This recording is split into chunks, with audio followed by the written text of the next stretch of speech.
Okay, so the last part of our reflection component that we need to implement is reflection occlusion. And we mentioned a couple of videos ago on the whiteboard that we're simply going to use an occlusion VOP, which is what we use to get ambient occlusion, but instead of wiring the surface normal in for the direction, we're going to be using the reflection vector as our direction, and that's going to give us the occlusion based on what the reflection direction can see as opposed to what the surface normal of the surface can see, and that will give us our reflection occlusion pass. So I'm going to jump over into Houdini, down into our shader.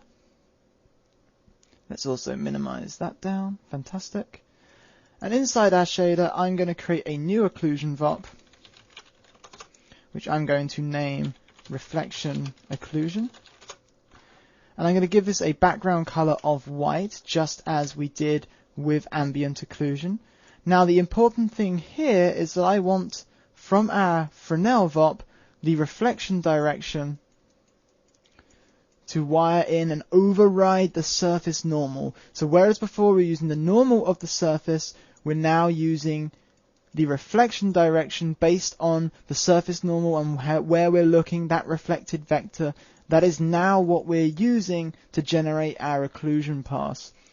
Now again, with reflection occlusion, we want to be able to control the number of samples just as with ambient occlusion. So I'm going to middle click on samples, create a parameter node, and I'm going to name this node RO for reflection occlusion underscore num samples. I'm going to give this the name of RO underscore num samples and the label of occlusion samples, and I want the integer default in this case to be 64. I'm going to take the output of this reflection occlusion and wire it into input 7 of our switch render pass. So now that we have that, and it's a really, as I undo moving that node, a really simple pass to implement. It's basically just ambient occlusion. The only difference is that we're taking the reflection vector and using that to drive the normal, in quotes, of our ambient occlusion, and that just gives us a reflection occlusion pass. So we've got that in place. Let's bring up the type properties for our material assets so that we can promote up the samples parameter and add our new pass into our render pass variable, our render pass parameter. So we're going to promote from nodes, and I want to promote the occlusion samples into our reflections folder, and I want this to be beneath our reflection blurriness with a separator between the blurriness and the occlusion samples. And then on our render pass parameter, I'm going to create a new entry, entry 6, and this is our reflection occlusion pass. We can accept this. If we were to take a look at the parameters, we can now see there's our occlusion samples, there's our reflection occlusion pass. And we can repeat setting up that pass on the render pass parameter on our render settings null in the output context. So I'm going to bring up edit parameter interface. There's our render pass, and entry 6 is our reflection occlusion. So again, this is a very similar workflow we've been using for a number of videos now. It should become very familiar. We're setting up a new render pass. We're setting up the parameter on our asset to give us access to switching on to that render pass. We're then mimicking that on this null because this null is driving our asset. And then finally, we're setting up a new take for that pass, and we're using that take to drive that parameter, and that just allows us to use a wedge drop to render all of our passes out, or it allows us to go in onto our render node and specify which take we want to render and just render one of our passes out. So there's our render settings. I want to include it in the reflection occlusion take and set it to reflection occlusion. We can then switch back over to the main take, and on mantra 1 we can set the current take that we want to render with to reflection occlusion, and we can render that out.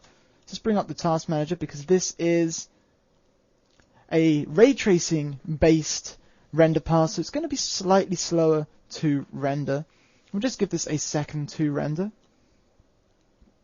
And what we should expect to see is a grayscale image with the dark areas being where our reflection should be occluded. That's where the reflected ray that would be going off and picking up on the light of our environment that's actually being occluded by other objects, so we shouldn't see the environment in the reflections. That should be dark in our image. And then the bright areas of our image should be where our reflection clearly sees the environment. Now, just as with our ambient occlusion pass, we're probably going to find when we bring this in that it's too dark, but we can use a brightness cop and then a limit cop to counter that. So let's jump over to our composite view, bring up our other network editor, jump into the network editor, and I'm going to bring in our reflection occlusion pass. So there is our reflection occlusion pass, looking kind of similar to an ambient occlusion pass. Again, this is based off of the reflected ray, not off of our surface normal, so it is actually a different kind of pass.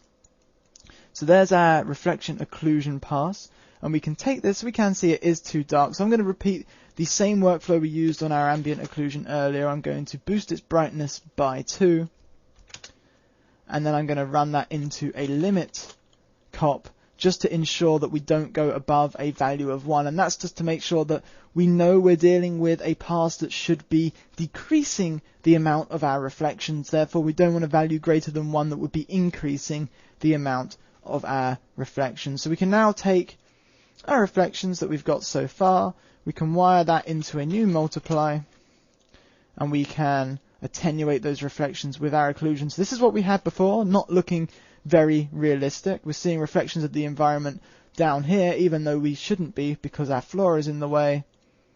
This is what we're getting now, much more realistic reflections, because where the two objects occlude each other, we're not getting reflections. Where the handle of the teapot is occluding, we're not getting reflections of the environment, and so on. So this is a much more realistic looking pass. And in the next video, we're going to discuss how we can combine our reflections component, which is now complete, with our diffuse component, and that will give us our final visual result, if you will, in terms of the two components coming together. And that's when we really get to see the power of the shader, and we really get to see the realism that we can achieve with the shader.